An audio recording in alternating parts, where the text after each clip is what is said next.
Have you ever wanted to try watercolor? Teresa Escone's Etsy tutorials for absolute beginners ages 10 and older are PDF downloads with easy to understand instructions, supply list, definitions, a full color frameable image of the art, and line drawings. The paintings can be completed in less than 60 minutes. See teresaescone.com for more information. That's TeresaAscone.com. And now here's the show.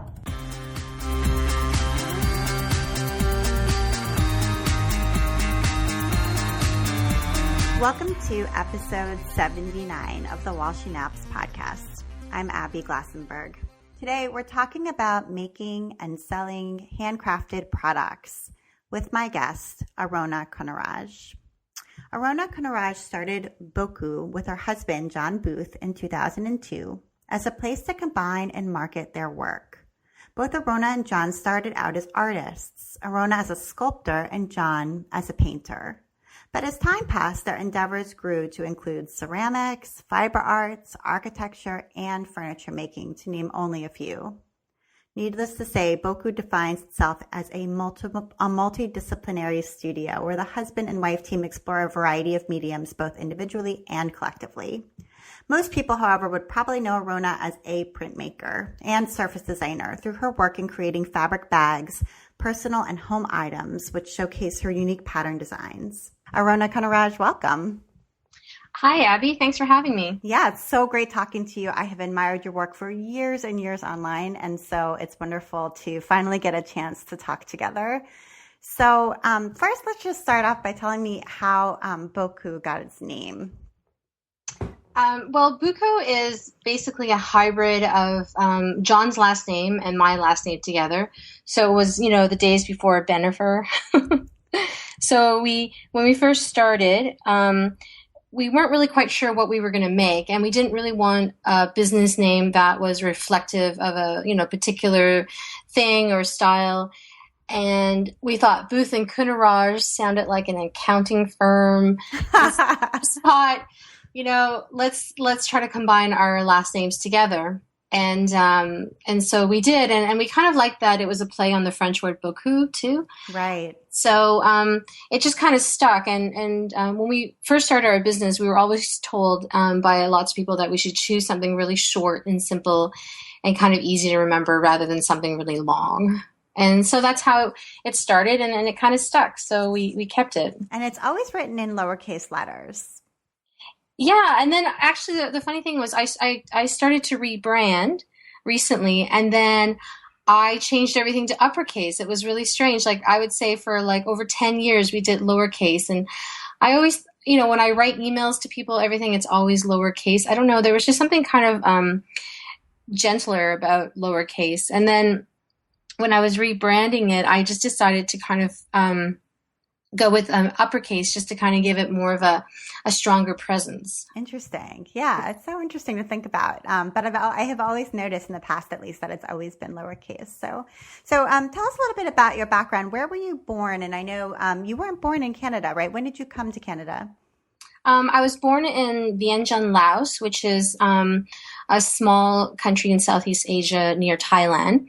And I came to Canada when I was 4 years old, and my parents chose Toronto when a lot of our family members had chosen, to go to places like France and the U.S. and Montreal. My parents chose Toronto, and I'm kind of glad they did because it's probably the best city in Canada, I think. But a lot of our family went to France and in Montreal because Laos was colonized by the French. And so as a second language, everybody knew how to speak French. And so it was easier for them to immigrate to, a city that they can kind of communicate and find jobs. And so when my parents first came, they really struggled because they didn't really know the language. And my dad worked as a baker, and my mom, she worked as a seamstress. And so, funny enough, my mother actually works for me. And she helps me produce a lot of our products. And so it was kind of nice to kind of have a full circle of that. Wow, that's fascinating. So they were both, both being a baker and being a seamstress are really creative careers and creative jobs. Every day you're making things with your hands. And were you kind of encouraged to explore creativity and art as a child? Yeah, it was sort of, when I think back about my childhood, the things that my parents did were because, essentially we were poor. And so, things like my mother would never sort of buy, processed food. She would make everything from scratch, and she would make our clothes. And my dad would, construct things and make furniture pieces. And, when you're growing up as a kid, you don't really think differently about that. And I realized it was sort of, they did those things because they couldn't afford to buy things. And then I think that sort of, kind of instilled in me in that sort of idea of making too, and not having to think about sort of, buying things. And when we were growing up, we would go and pick out fabrics. My mom would, make us dresses and things like that. And we wouldn't think of going to a store and buying finished dresses. So it was kind of interesting that, we had that kind of background, and I didn't really think about it much until I got older and realized how much that affected my sort of thinking. And as well as my own children, like my daughter, if we're going to, get something, she'll say, well, let's make it rather than let's go buy it. So yeah, I was just going to say that my daughters always think that we can make anything. And it's so fascinating. They're like, oh, we'll just make that. Mommy will make it. I'm like, I can't make everything. I know. And then unfortunately, like now as they get older, we're getting busier. And so I have less time to, sit and make her dresses or make their Halloween costumes. So it gets harder. And then of course their interests change so much. Like, like I can't make this, sort of, type of costume that requires all these like, robotic pieces or something. It's like, you don't want to be like, a ghost or something simple. So, it's not so much like that, every day. So.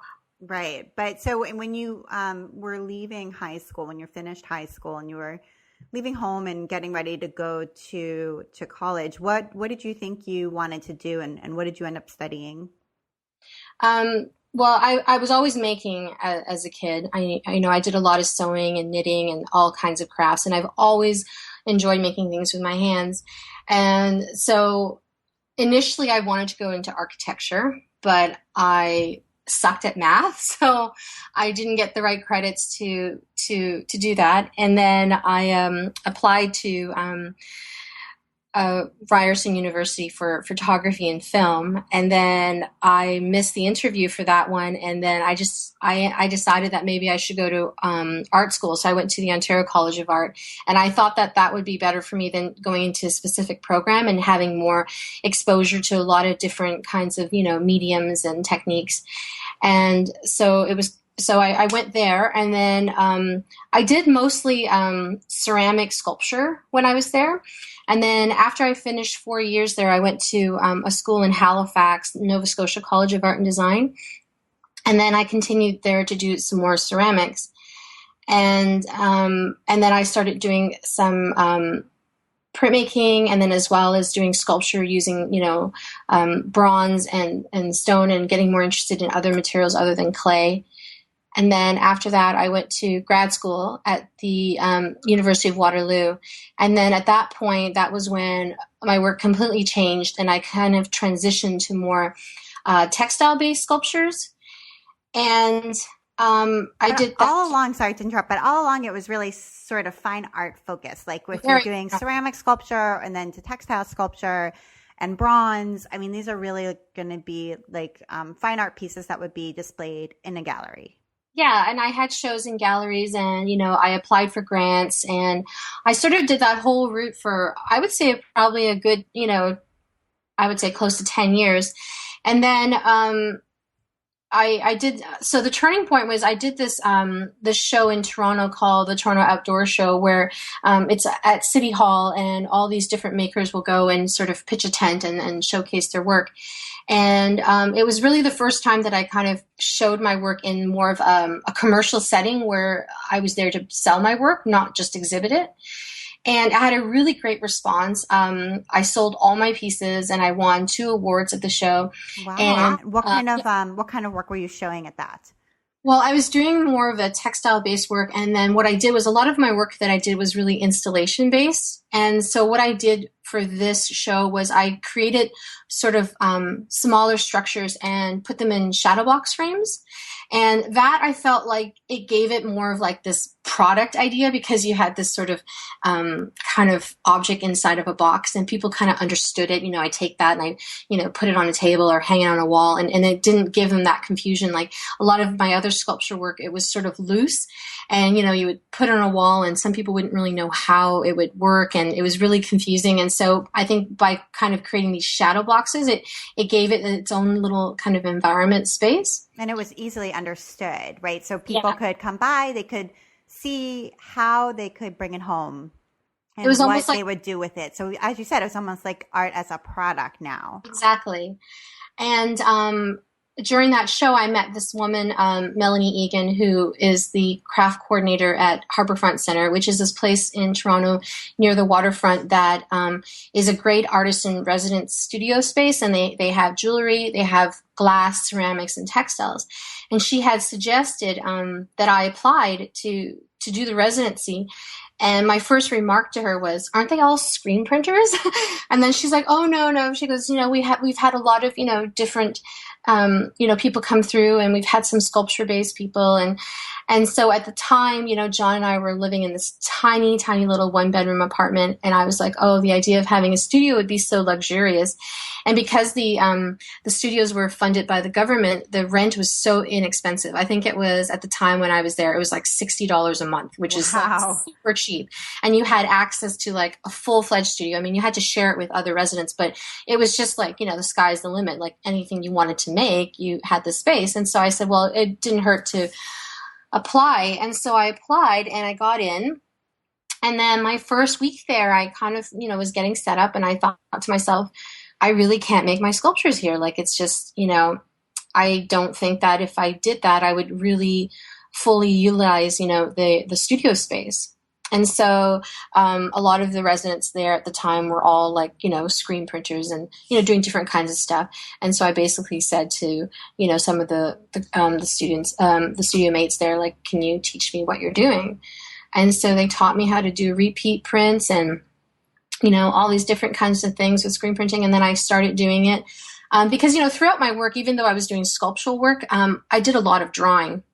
And so I really enjoyed that idea of taking my drawings and being able to kind of produce it on any type of surface. So it was so screen printing became like kind of this sort of light bulb moment, like, oh, this is actually really kind of a cool process.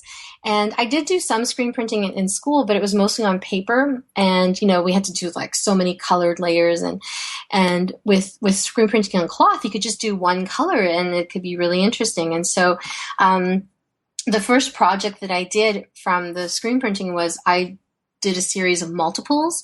Like in fine arts, multiples are used in like sort of small editions. So you would do a multiple of 10 of something. And so I did this whole series on my body. And so I did things like I took my hair, and I had really long hair at the time, and I photocopied my hair, and I used that photocopy of my hair to be like a screen print pattern.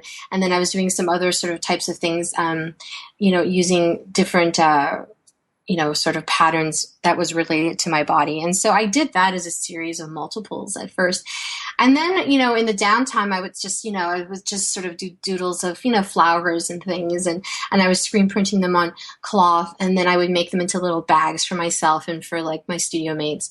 And then, people were really enjoying them and liked them. And then I just started making more. And then someone's like, oh, you should, sell these. And I was like, oh, and so where would I go? And they were like, you should go to the One of a Kind show, which is basically the biggest craft show in Ontario. And so I applied, and I got like this really small booth.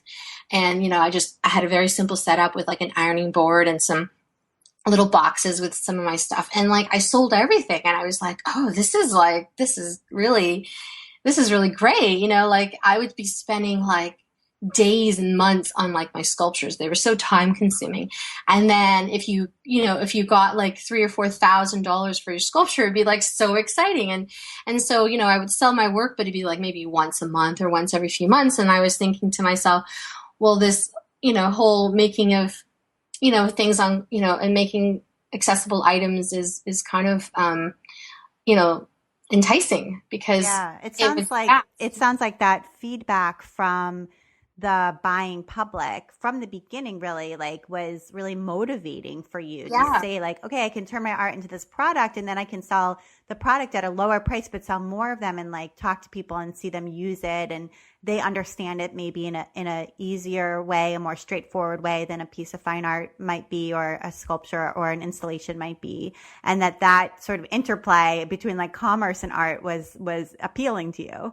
Yeah, and also I think the idea of it being fast was kind of appealing because I had spent, all these years in school and all these years outside of school making art that was so labor intensive, which I enjoyed. And so, that I think that's why, for me, doing production is really meditative. Like I don't find production, as strenuous as some people do because I think all those years of doing my artwork and that sort of repetitive action of doing sewing or cutting something that's, I kind of go into a zone. It becomes really meditative.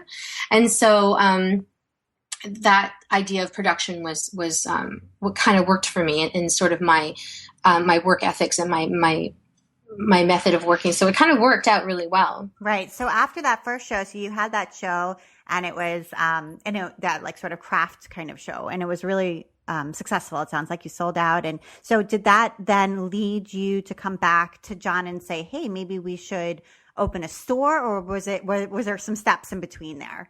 Well, at the time, John and I were kind of exploring different things. He was, he had gone to school for architecture. And then after he did architecture, he went, no, actually, he started painting first. And then he went to architecture school at University of Toronto. And when he was finished, he just didn't feel like he wanted to sit in an office because all his, classmates, they all got jobs working in an office. And he just felt like, I don't want to sit in an office doing drawings and I want to kind of explore other things. So he was interested a lot in doing furniture and, doing smaller sort of home objects. And so we both were doing kind of separate things. And then at that point we were like, I think we didn't really think of doing it together as in terms of, oh, let's do it together. I think it was sort of like a financial reason. Like I think, like creating a business, like registering our business and things like that. And instead of registering two businesses, we're like, well, let's just register one business and then just do, our separate things and then do things together. And so it kind of grew out of that. And we kind of, there's always a lot of cross-pollination with John and I always really appreciate his sort of feedback in my work because his mindset and his sort of thinking is so different from mine. And, he sees things differently than the way I would see things. So I always really appreciate that kind of having someone there that can work with you on that. And he gives a lot of input, even though it always, looks like it's mostly me, because I'm like sort of the face of like social media and a lot of things. And so he's always there. It's just, he's kind of like the silent partner. And how did you two meet? We met at the Art Gallery of Ontario. So we both worked there. And it was really funny. I always say to people, the first thing that when I first met John, I didn't really like him because I think I was a bit threatened by him because he was so smart and he was like, he was very smart, but then he wasn't very talkative like me. And so I was really kind of nervous around him. And then we just started talking and then he was showing me the things that he was working on. And I was just so interested in just basically the whole package, like him and then his talent and his ideas.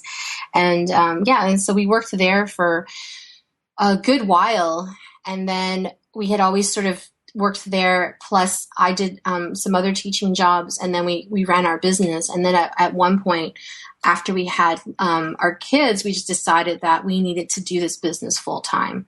So we haven't been full time for a very long time. Yeah, let's talk a little bit about that. So I know you started working together in 2002, and at that time you actually did. It sounds like you've had other jobs sort of throughout, but you were teaching art part time. Is that right? When you first started. Mm-hmm. Okay.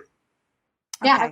And I read in an interview that you said, and I'll quote here, in hindsight, quitting my day job was one of the best decisions I made. And I wondered if you want to talk a little bit about sort of what that path looked like toward quitting the day job and focusing full time on the business and why you felt like it was a good decision. Well, one of the things that I always tell sort of people who are starting out is that one of the things that you really need in order to kind of just get through, being a self-employed person or just being a maker in this day and age is you have to have a lot of self-confidence. Like you have to have self-confidence and you have to have a belief that what you do is interesting and that other people will find it interesting. Because I think when you have that sort of self-doubt, that's when you kind of, you're not able to kind of overcome a lot of, hurdles that it does, the risk it takes to quit your job. Right. And so I think, when I was younger, I was really naive. I thought that, what I'm doing is great. Everyone's going to want it. So I'm just going to, just quit and, go ahead and do this. And, we had kids and we had a mortgage. So it was really kind of, at first, I thought, well, we can't do it because, the good thing about teaching was that I was able to work, less hours, but got paid more. So it was almost like equivalent to like a full-time job. So I was lucky to have that kind of a job.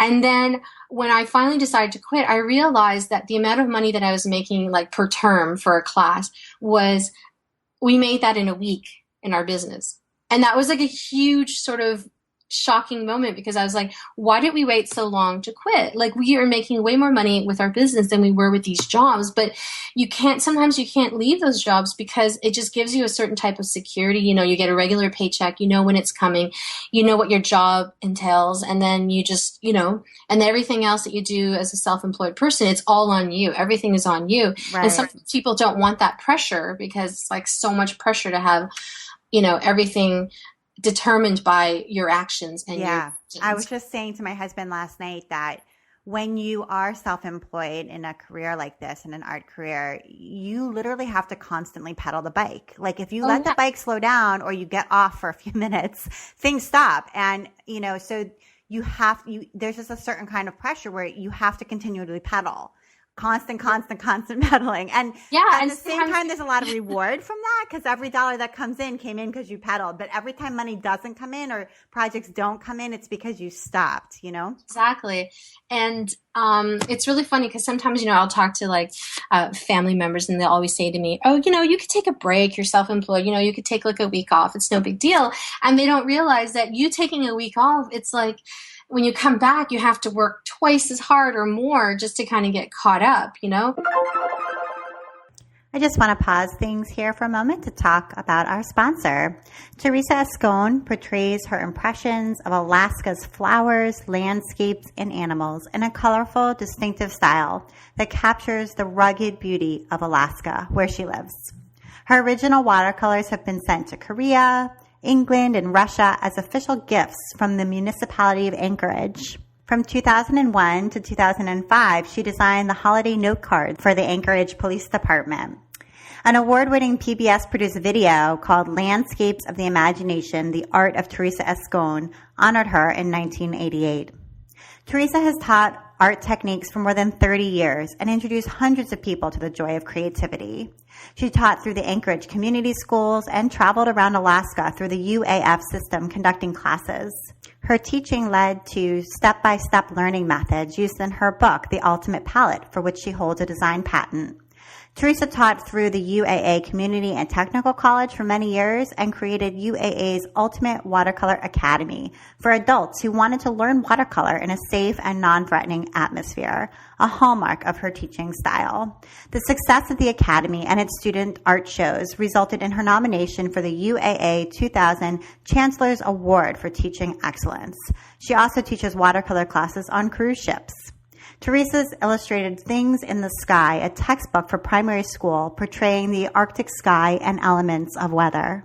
The following titles were written and illustrated by Teresa and published by her company, Alaskan Portfolio Press. We're All Artists, Watercolor for Everyone, Painting Pleasure, Adventure in Watercolor, The Berry Fairies of Alaska, and Alaska Berry Fairies Book 2. Teresa ventured into cotton fabric design with Creatures of the Wild for Robert Kaufman, and in 2016, Wildflowers by Teresa Escone for Clothworks. She's also licensed her design to McGowan Manufacturing, Standstone Creations, Millwood Art, and Denali Dreams. Visit her online at teresaescone.com ASCONE.com. That's teresaescone.com for more information. And you can also check her out at Escone Art Tutorials on Etsy. Thanks so much, Teresa. And now back to the show. And I think that when we started, it got harder when we started selling online. Like when we would do craft shows, it was easy because craft shows were, a specific time, and then you just built up inventory and then you would bring it to the craft show. Whereas with online, it's like a daily thing. And so, which, I think that was sort of a big turning point for our business, was selling online. So let's talk a little bit about that. And I know you opened an Etsy shop in 2009, it looks like, just from looking at your shop. That's when the little date says it began. Mm-hmm. Was that the first entree into selling online? No, I first started selling online on my own website. And this was before, Shopify and all these like really great websites, that come on that allow you to just basically plop in your things and then you've got an instant shop. This was like way before those. And so I would be online. I would say, I don't know how many brain cells I lost trying to do all the coding. I did all the coding and all the stuff on our website to create like our own website on there, because also, when I first started, Etsy wasn't around yet. I think I started selling online 2004, and I think Etsy came around 2006. 2005, yeah. Summer of 2005, yeah. So shortly after. And so we started selling online because when we were doing the shows, we would get, sort of comments from people, oh, it'd be great to buy this, when during your off season. And then that's when we thought, okay, well, it'd be a good time to kind of start online. And also around the time I started the shop, that was when blogs were really popular and were kind of, hitting the scene, this whole thing with blogging. And so I started creating my own blog. And it was really funny, actually. I didn't create a blog for a while, but there was an incident that happened where I was talking to a big blogger and I wanted them to kind of maybe post something that I had done. And they kind of gave me a shrug off and I was really annoyed. I was like, oh, and then I thought, why don't I just create my own blog and just keep talking about myself, right? And promoting my work and do it, what I'm doing on my daily basis. And so I did that. And it was such a great thing for me. I think that was sort of, one of the best things that I ever did was creating a blog, because it really kind of gave me a lot of reflection on what I was doing. And then also became this journal. And when I started creating it, I didn't think of it as much of, like a marketing tool, but we look at social media today. It was more like just like a journal, just to kind of keep, Liam was, really little at the time. And I just want to kind of chronicle like him growing up and then all the different things that I was working on. And so it was really great. And then I started getting comments and feedback. And then that connected with the online shop kind of really help it grow, because I would, sort of show a piece that I was working on that was new. And then I would put it online. Then the people who were reading the blog would go and buy it. And so it was really a great connection for the two. Yeah, those early days of blogging were so special that way. I mean, I started my blog in 2005. So, it was just such you describe it exactly right. Like, it was not a marketing tool. It was really a journal. It was an online journal where you would connect with people. You would show them the process. And when it was finished, you'd post a picture. They'd go to your shop and they would buy it. And it was done. And I remember waking up and, just sitting there, with my tea and just like reading all the different blogs I was following. It was like a really fun thing.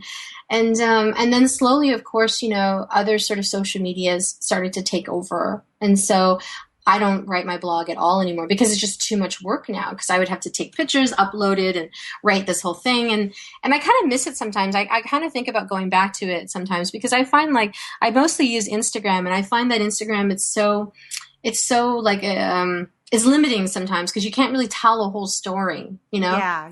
And I want to come back to talking about Instagram in a little bit, because I love your Instagram, and I think it's something that I think people are curious about. So I definitely want to come back to it. But I do want to go back to sort of the beginning of selling online, and so let's go back to Etsy for a second. So you did set up an Etsy shop at some point, and I'm interested in the fact that you're still there, right? Like, so a lot of people, as you said, when Shopify and some of these other e-commerce options came on the scene and became very easy and drag and drop and that sort of thing, and you certainly have a very strong following and have a great name recognition and traffic and all of that. So So I guess one of my questions is why stick with Etsy? Well, I started on Etsy really late. I was actually, to be quite honest, I was really hesitant on selling on Etsy because at the time, Etsy to me, I was trying to kind of create a brand, and I felt like the brand that the people who were selling on Etsy, they were more like people who were just like, oh, I made this, thing and I'm going to sell it. And then I'll make this thing and that thing. And I felt like a lot of the makers were not like, I don't know how to try to say it, but you know what I mean? Like they weren't like a company. I just felt like there were just a lot of different people.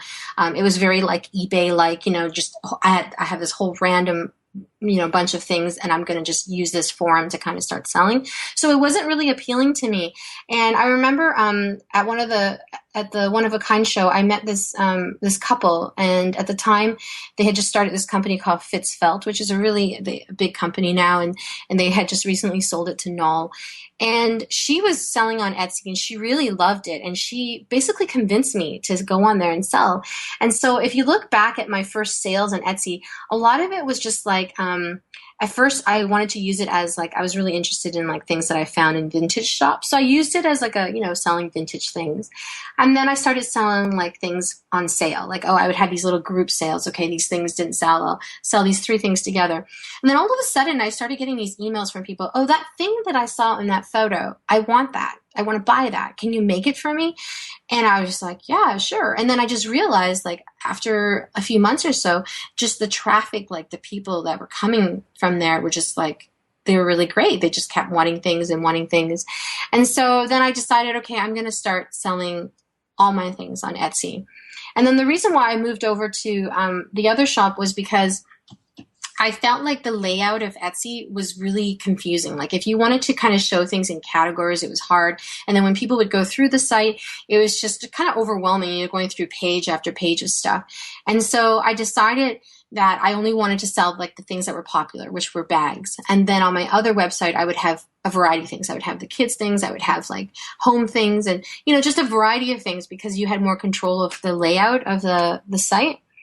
And so, it was going well. I mean, Etsy has, their ups and downs. And the good thing about Etsy that I like is that they're able to fix a lot of things that become an issue. Like they're always ongoing. And I've always appreciated that.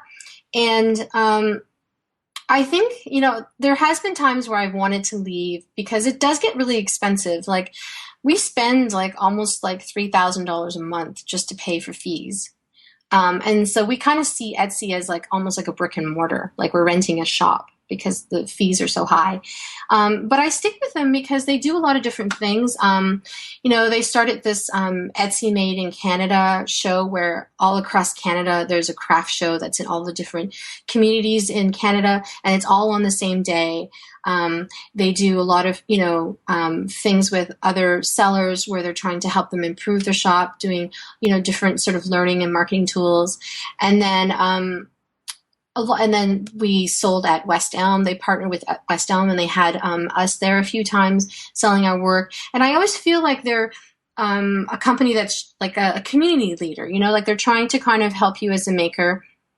And then I'm going to New York next week for their first conference, the Etsy Up conference. Yeah, that's so neat. And I know you neat. were invited to go. Yeah. As press. And so I'm going there as a panelist, as a speaker. So I'm doing 2 talks. I'm doing a talk on product development, and then also on using how to use social media to kind of stand out with your brand. And so I'll be doing that there. And so I just feel like a lot of these things that they do, it helps me too as a business owner. And I just feel like if I left them, I would feel like I'm losing out on that kind of community connection that I have right now. It's sort of being part of a movement that exactly. And to be honest, like I'm working in my studio, I'm so isolated, in a way, even though I'm in one of the biggest cities in Canada, I'm really isolated in a way. And so to have a company that I'm working with that is constantly sort of, looking out for me and helping me improve my business, I find like it's so valuable that I feel like I can't leave that, right now. Yeah. No, and I hear you. and I feel like they're always doing something different and changing, and the only time that I question leaving is sort of the money part, like, all the money that you're paying, but then I see that they do so many different things that what you're paying for is to kind of help you improve too, right? So it's just like if you're paying rent for a place, in a location somewhere. So all these things, they work out in the end. Yeah. And yeah, that's an interesting perspective. I see my Etsy fees as advertising because they bring in customers that I wouldn't have been able to find elsewhere, on my own site or elsewhere. So they bring those customers to me, and then those customers become my customers. And so I sort of see those fees as just advertising fees. Yeah, and I find that with my Shopify, like my Bookhou.com site, I find like those customers are all regular customers.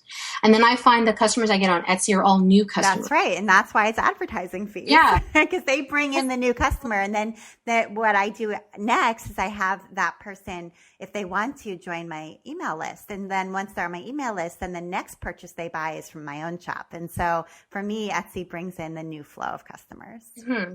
Yeah. And I also get one of the things that we have done for a while that we stopped doing is wholesale, and I get wholesale requests so often on Etsy. It's like ridiculous. And we did it for a while, wholesale. I mean, that's basically how we stayed afloat, was doing craft shows and wholesale. Yeah, let's talk a little bit about those years when you were doing wholesale and sort of why you decided. Because it sounds like you do really enjoy production work. So for some people, doing, production work is too taxing, and so that's part of the reason why they get out of doing wholesale. And I know you probably still have a few wholesale accounts that you're sort of still working with, but overall, maybe it's shifted more to the brick and mortar shop and online. So talk about that transition and how you used wholesale in the beginning to kind of get going, and then how you transitioned out of it. Well, I always tell people that when you're starting out, you got to do everything and anything to get your name out. And wholesale is the best thing to do that, because you work with these shops that are established in, great neighborhoods. And when your stuff is there, you'll gain a customer that would probably have never known who you are, because maybe they don't go to the craft shows or they don't buy it online. So it's like the best kind of exposure you can ever get. And then the great thing about wholesale accounts is that, you can, if you get a good amount going, that can keep you going for a long time financially. And the thing is, people who own shops always need items to sell in their shops, right? And so if your things do well, they'll constantly like reorder, and so it's a really good stream of income for sure.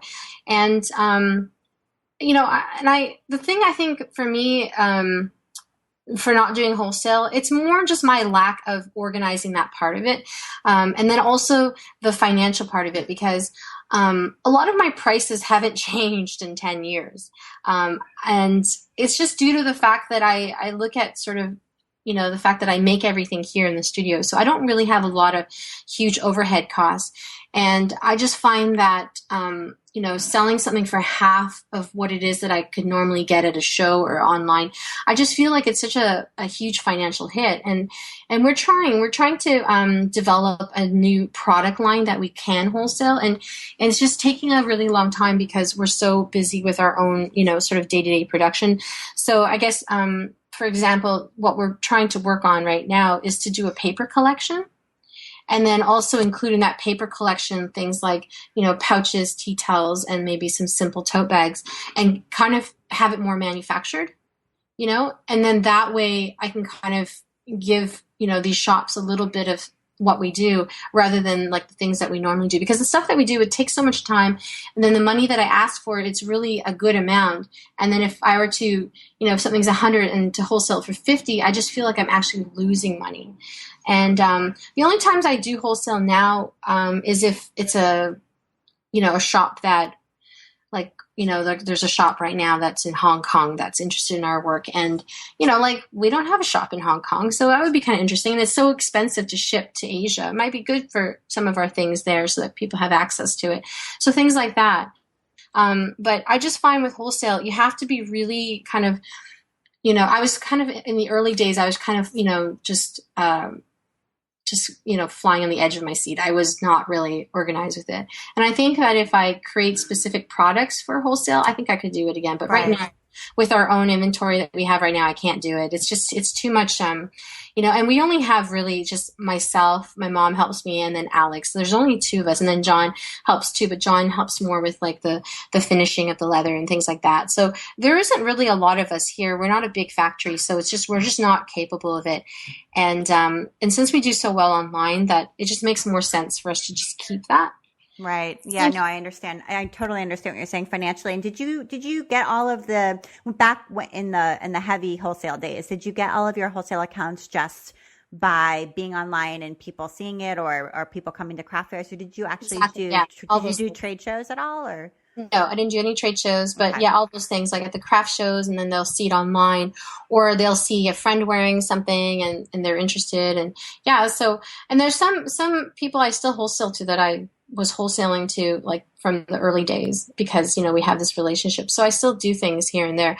But I think a lot of people nowadays, like the people who I do work with, they know how it is with me. And if they order something from me, it'll take like a month to get. Like it's not like I rush to get it done. Like I try my best, but it's just we're so busy with other things. It's always so hard to kind of stop to kind of focus on a particular order.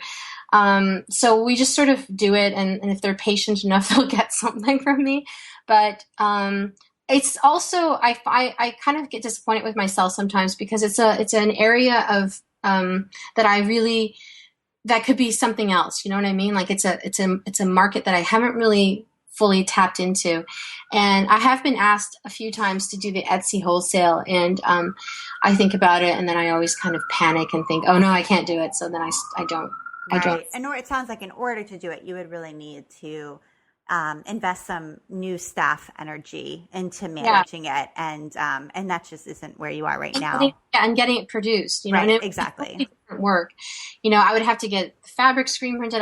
I would have to get it cut and sewn somewhere else, and I'm not ready for that right now. Right. Yeah, totally understandable. So, okay, so you opened this brick and mortar shop in Toronto in the fall of 2008. And I just wondered what the motivation was behind having an actual shop, because it's pretty expensive. There's a lot of overhead and a lot to worry about and think about as far as, having staff who are there and open hours and all of the rest of that comes with having an actual physical store. So what was the motivation behind doing that?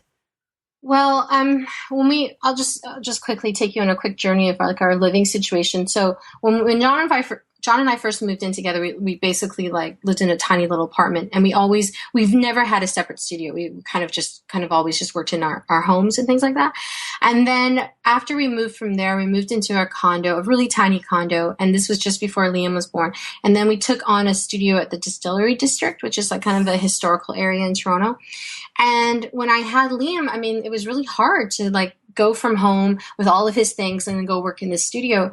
And so after we had lived there for a bit, we found this great warehouse studio where it was like a 2,000 square foot studio, and we were able to live there and work there. And when we did that, it worked out really well.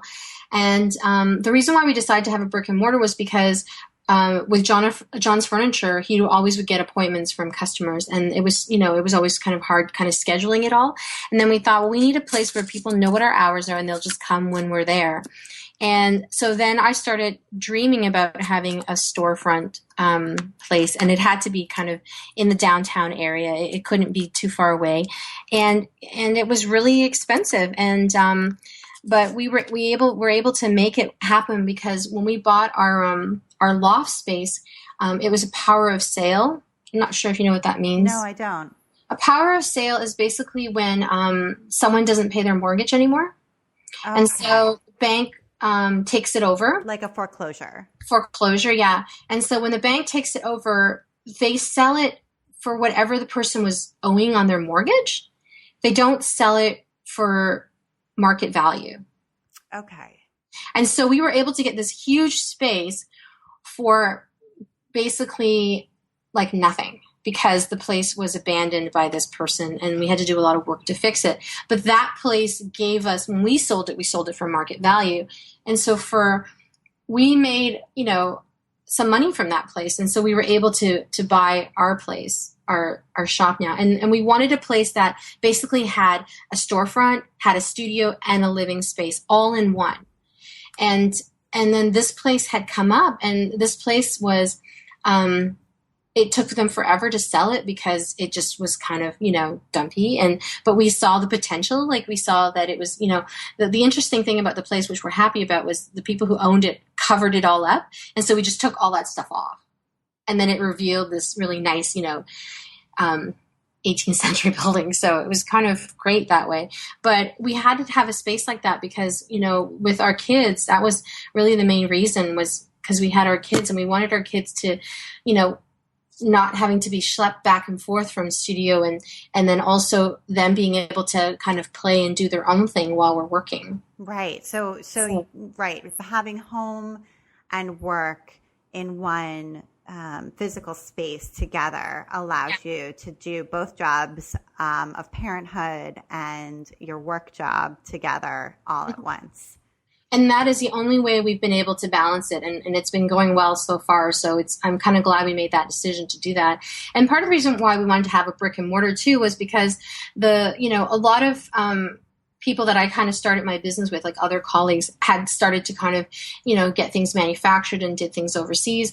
And we've always done things like in the studio. And I always love people's reaction when they come in. They're always like, what? You made this? And it's always kind of interesting to see that they see the whole process. They can see where I print. They can, our sewing areas in the actual shop. And so they love it. And I think that it makes them appreciate our work more. And yeah, they just love it. They love seeing the fact that we actually physically made these things that are sitting in the shop. And I think it's good for people to see that, Oh, absolutely. And it's such a rare thing that I think it's striking for people to see it too. Yeah. So tell us a little bit, like, what is your typical day like now? And how old are Liam and Piper now? Liam is 10 and Piper is 7. Okay. So what does your typical random, Tuesday look like? Maybe, right now it's the summertime, so maybe during a school year. I don't know if it's different for you in the summer and the school year.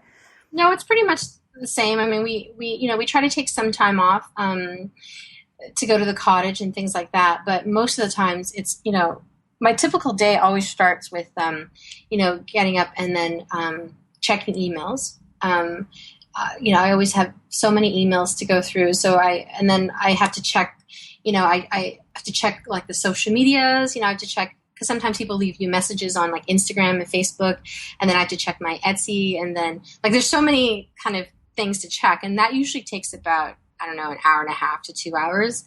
And then our weekly schedule is really based on shipping when we ship. And so we ship out Tuesdays and Fridays. And Alex does all the shipping. And is Alex is one of your employees? Yeah, and okay. Alex, she came to work with me as an intern. She was at Sheridan College, which is a community college in Toronto that has different sort of craft disciplines. And she was in the textile program, and so she came to work with me as an intern, and I really liked her, and so.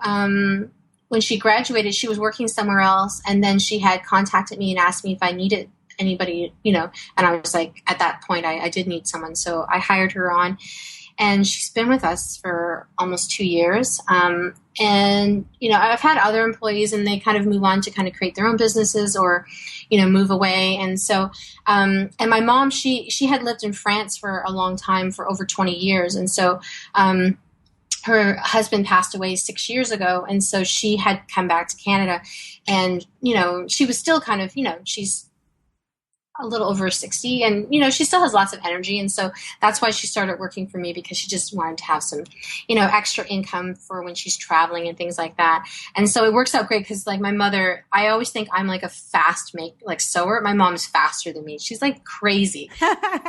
That's why a lot of people are like, how do you get things done? I'm like, my mom is like my secret weapon. Yeah. she like can make the amount that she makes, sometimes like if I go on someone's Instagram and they take a picture, look what I spent the week making, and they have like their little piles, right? And I always giggle to myself because I'm like, oh my God, that took you a week. My mother can do all that in like a day, right?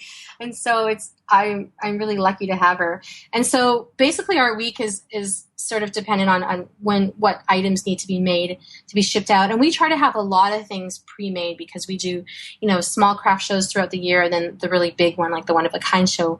We're still doing that show. So it's been 12 years since we first started doing that show. And we're still doing that show. And so throughout the whole week, it's like we make, tons of things. And then if there's something that's specific that needs to be done for an order, because I get a lot of sort of special requests, then we make that. So during the week. So it's really much all day production. And my head is like a computer. So I look at things and I know exactly, okay, we have to start making these items because this is getting low, or, we have to so it's all, and then, Alex and my mom, they just kind of follow suit on whatever needs to be done. And so Alex, does a lot of the, sort of studio stuff, like she'll cut or heats up the fabric, and she does all like a variety of things.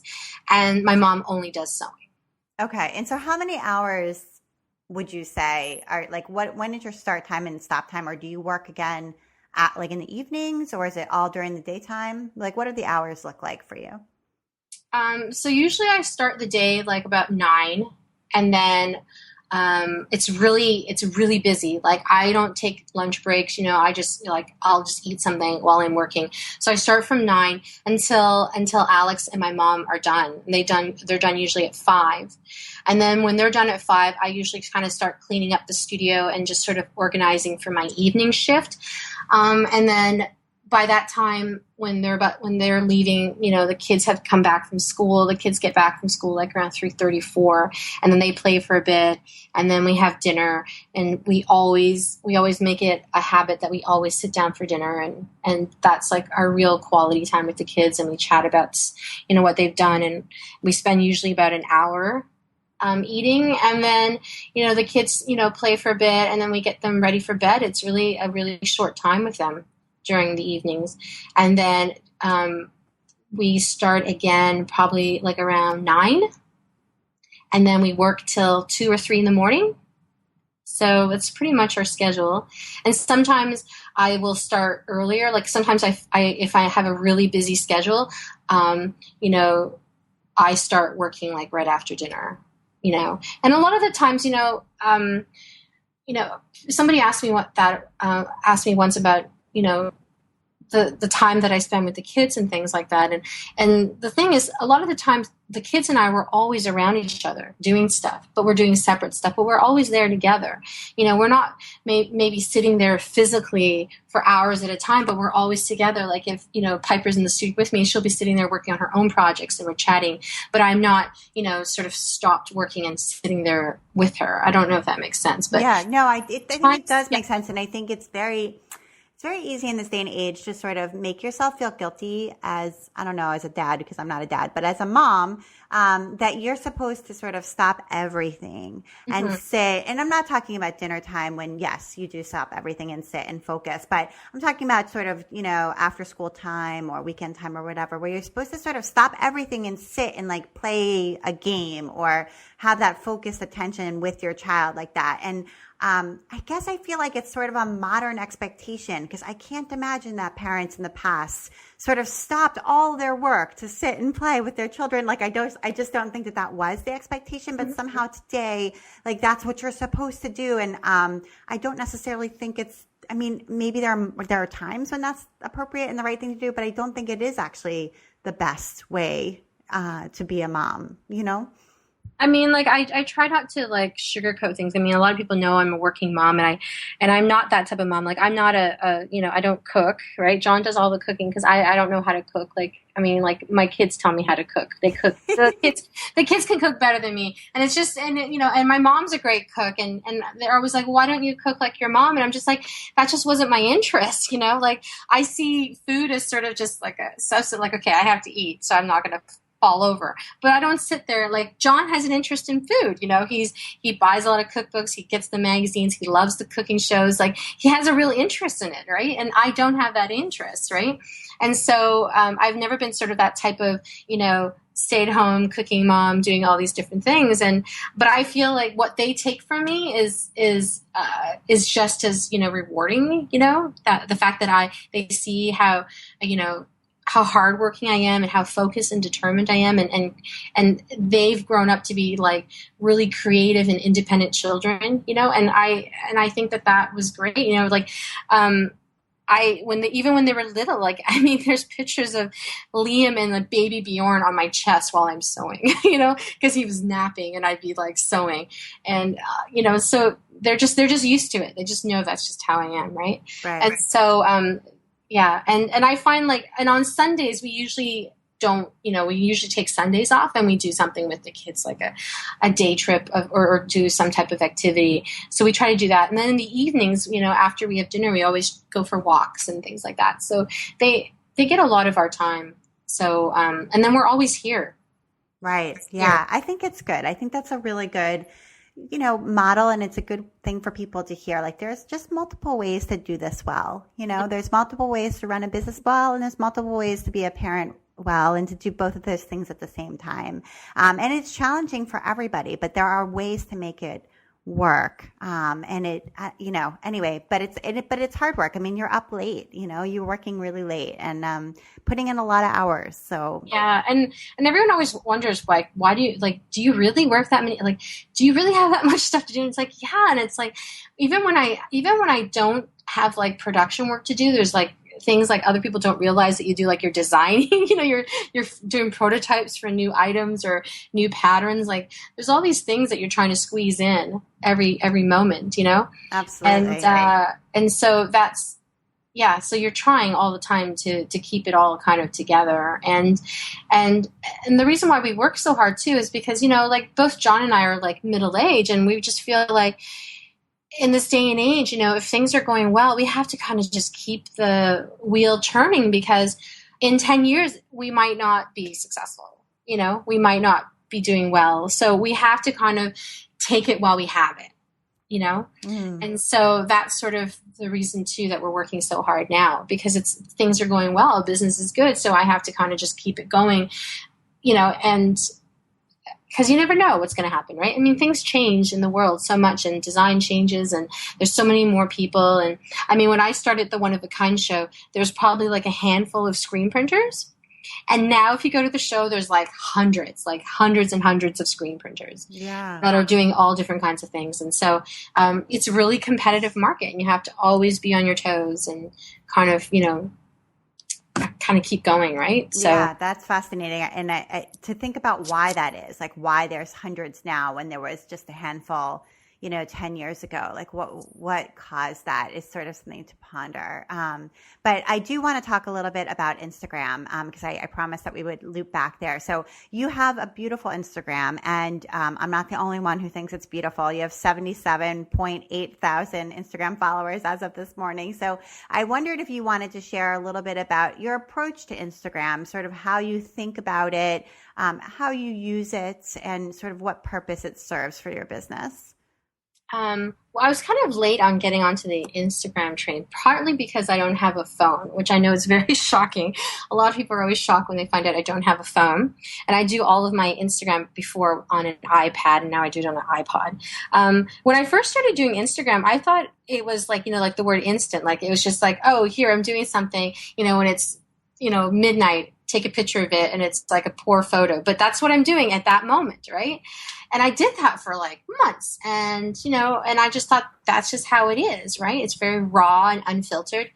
And then I started to realize, oh, it's a place to collect a lot of really nice images, because I would start following other people and realize, oh, these are like, their photos are really amazing. Like they're taking the time and effort to like take a really good photo. And it's not like all these really crappy photos that I was just taking because I just thought it was about what I was doing at that moment, which I still think that should be part of it, and I'm kind of sad that it's not part of that now. And so I just started to think of it more as like a journal, like the blogs, right? Where it was just kind of collecting my, my process, my day to day and things that I've been working on. So I just treated it more like as I did before in the blog. And to be quite honest, I really enjoy using Instagram. I think that when you're doing any type of thing that isn't really part of your day to day, like, working on your business, I think you have to really enjoy it. And I think if you don't really enjoy it, it starts to kind of become like a job, and then people start kind of not wanting to do it, and then they're not putting as much effort into it, and then it kind of just falls away. And so I think with Instagram, I've always really kind of enjoyed doing it, and I enjoy, seeing what other people are doing, and I enjoy the feedback. I really do. And I find like that's probably my favorite part, is when somebody's like reacting to it and talking, and then I've made Instagram friends with people that are, different parts of the world that I would love to meet in person, and it's been really great for someone like me who's kind of, working all the time, and then having these connections with people that are, doing similar things that you are, and having that kind of personal connection. So I really enjoyed that part of it. And are you taking photos every day, or are you taking a lot of photos one day and then sort of spreading them out throughout the week? I take pictures every day. Okay. And usually when I post the photos, that's usually just after I photographed. Okay, so it's pretty immediate. And sometimes, I'll have like a group of photos. Like, let's say I had a really good session of taking some pictures of plants, and I've taken 5 or 6 photos. Sometimes if I don't have anything I can post, I'll post a picture that I've taken from before. But it's a very small amount. A lot of the times the pictures that I took are from like that, just at that moment, at that time. Okay. And at the time, I used to take a lot of the photos from the iPod. Surprisingly, those iPod things take really good photos. And when I'm on vacation and things, all my photos are done on the iPod, because I just can't be bothered carrying around a big camera. And I'm always surprised at how good those photos always turn out. And but a lot of the times, I take photos with the camera. And the only reason why I do that is because sometimes you don't get the right kind of depth of field, and I want my photos to have a little bit more, structure. And I find a lot of the times the photos that you take with the mobile devices, they kind of flatten it, and it has this kind of flatness to it that I really don't like. Okay, and so you're taking pictures with your DSLR and then emailing them to yourself? Yeah, I usually, when I do it on the computer, I put it in my Dropbox, and then I have a Dropbox app on my iPod, so I just pull it out of the Dropbox. So I would say a majority of the photos are from like a DSLR camera. But right. A lot of the times when I'm not at home, it's all from an iPod. Okay. So it's really hard. I try to make them all kind of really similar and consistent. And I find like a lot of my photos are really much based on my process, things that I'm doing, things that I'm working on, and then like things that are and I'm really interested in nature, so there's always a lot of sort of nature and plant photos. And then occasionally I'll post pictures of the kids and things that we're doing at the moment. But it's very much a mixture of things. Sometimes I don't know if it's consistent enough. But then, I used to really care a lot about Instagram, like people liking photos and people commenting. And now I don't really care as much, because I just feel like I'm just going to keep doing this for myself. And if people like it, great. If they don't, there's nothing I really can do about it. It's really hard. Sometimes I think it's a great photo and I love it, and then nobody likes it. And then a photo that I don't really think much about it like gets thousands of likes. It's really kind of, you can't really judge it. It's really hard. Yeah, but I think letting your own interests and your own enjoyment be the guide is important. Exactly. Because that, and, in a way, it's kind of like leadership. Like, there's a kind of a pull and a push between listening to the customers and listening to the audience and what they like best, and then also sort of guiding the ship, sort of steering and making those aesthetic decisions. And then, so anyway, I kind of appreciate people who are able to let some of that feedback piece fall away and really allow their own interests to be the guide. And also, a lot of the times when I post my pictures, I kind of let the photos speak for themselves because I feel like Instagram is very much about the image. And I don't really put a lot of a description. And I always find that I get a lot of feedback when I open up a little bit more and I'm a little bit more personal. I remember I did this post about my father, like on his birthday, and I talked a bit about their experience, when they left our country to come to Canada. And it really touched a lot of people. And the response was incredible. Like I was really touched by it and just how their story resonated with so many people. Yeah. And so it's always really interesting to see, because I don't open up all the time because it would be exhausting to open up all the time.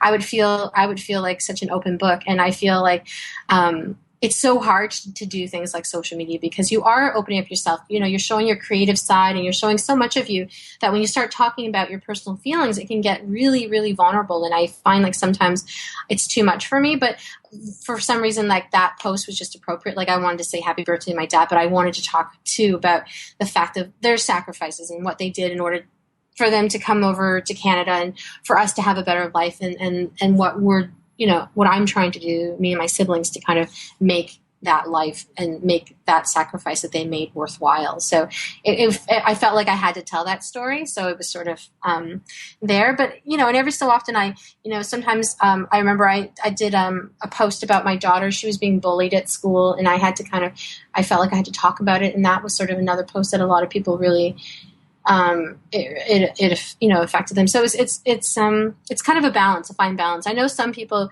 who do Instagram, they talk about their personal lives all the time. And sometimes I feel like, oh my gosh, how can you do that? I just feel like it's so much personal information that people know about you. Yeah. And I think because in the end, it's a business Instagram, right? It's not really right. Arounna. So I think that talking a bit about myself is also about me and who I am as the person behind the company, but it's not really a personal Instagram page. So I have to kind of have a nice balance of all those things. Yeah. And it's encouraging to people to hear that, you don't have to be personal all the time in order for it to be effective. That it sounds like, for you, there is, the occasional time and that's enough. And anyway, everyone can strike their own balance and there's no expectation that you're all one way or all another. And it can still work. So I think that's encouraging. So, okay, I want to make sure we have a little bit of time left to focus on some of your recommendations. And you wanted to recommend a game, and this is actually a game that my kids also really, really like. A babysitter introduced this to my kids maybe a year ago, and they love it. It's called Monument Valley. Yeah, Monument Valley is such an interesting app. I don't even know how I think my kids had it and we pulled it up. And it's just, I don't play it enough to be really good at it. The kids are really good at it and they can figure out all the different things that you have to push and move. But I think the kids love it when I'm sitting there watching them play because I'm always kind of gasping and like, oh my God, it did that. And I think they really enjoy my reaction to it. It's just, I find it's such a beautiful game. Like visually, it's so interesting and the things that it does and the sort of imaginary scenes and the story it tells. I just think it's such a fun game. I feel like it's not too, sometimes I feel like some video games are kind of mind numbing. And I feel like this one, because it's like kind of a puzzle, I feel like it makes you use your brain a little bit more to kind of figure out what you have to do in order to make the little girl move. So yeah, it's a good one. If you haven't gotten Monument Valley, we recommend it. It's a good one. And then you recommend the tulip sewing needles. Yeah, a friend of mine who's a quilter had suggested it. And, I have never really, when I first started making things, I would just use whatever I had. And I never really kind of gave it a second thought that, certain tools make things better. And then as I, did the business more, I'd get better scissors and better this. And then I just never thought about the needles, but those needles are just fantastic. And they come in all different sizes for all different things that you have to do, like embroidery or quilting. And they're made in Japan and they're just amazing. Like they are so smooth and, I don't really know what else to say about them. They're just really great. And I feel like they're there's something you should definitely have in your sewing kit for sure. And good tools make all the difference for sure. Yeah, and you're right that when you first start out with a new hobby, you don't really know better, so you don't realize that the things that you have probably on hand are not the best things, and so some of the results that you're getting aren't the best results because of that. And then the deeper you get into it, the more you see, oh, if I upgrade, then things do work out better. It's easier, and I can make things look better. I know, like cutting, I used to use like metal scissors, and then at the end of the day, my hand would be killing me. So now I use like, scissors that with like the soft handles, because it's just more comfortable for like, cutting for hours rather than like the really heavy metal shears. And so little things like that, you're just doing things and you're just getting by, and you don't realize that it's making you uncomfortable or it's hurting your hand. And then you don't make that decision to change it. But yeah, when she told me about the needles, and when I started using them, I'm like, oh my God, these are the best needles ever. That makes all the difference. Yeah. Well, Arounna, it was really wonderful talking to you. Thank you so much for taking the time to be on the While She Naps podcast. Oh, thank you for having me, Abby. Take care. Okay. And you've been listening to the While She Naps podcast. I'm Abby Glassenberg. Visit my blog, whileshenaps.com, where you can sign up for my email newsletter to get the best in sewing, blogging, and small business delivered right to your inbox each week. And be sure to visit our sponsor, Teresa Escone. Are you ready for the next step? Teresa Escone's intermediate watercolor tutorials expand on the beginner series with new techniques and more complex drawings. For ages 12 and older, there are written instructions, a line drawing, a full color frameable image of the art, and definitions. Completion time is 3 to 4 hours. Thank you so much, Teresa Escone. And if you enjoy this show, tell a friend about it. Thank you so much, and I will see you next time.